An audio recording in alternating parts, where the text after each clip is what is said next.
നബി തങ്ങളുടെ പ്രിയ കൂട്ടുകാരൻ അബൂബക്കർ സിദ്ദീഖ് റളിയല്ലാഹു അൻഹുവിന്റെ മകളാണ് ആയിഷ റളിയല്ലാഹു അൻഹ. നബി തങ്ങൾ വിവാഹം ചെയ്ത ഏക കന്യകയും നബി തങ്ങൾക്ക് ഏറ്റവും പ്രിയപ്പെട്ടവളുമായിരുന്നു ബുദ്ധിമതിയും പണ്ഡിതയുമായ ആയിഷ റളിയല്ലാഹു അൻഹ.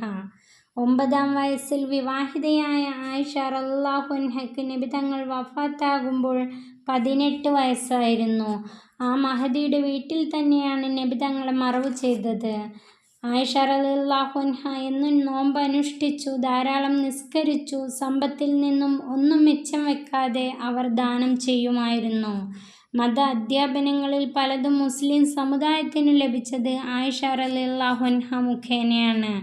ഹിജ്റ 57 റമളാൻ 17 66 വയസ്സിൽ മഹദി ആയിഷ റളിയല്ലാഹു അൻഹ വഫാത്തായി. അല്ലാഹു തആല ആ മഹദിയോടൊപ്പം നമ്മെയും സ്വർഗ്ഗത്തിൽ ഒരുമിച്ചു കൂട്ടട്ടെ.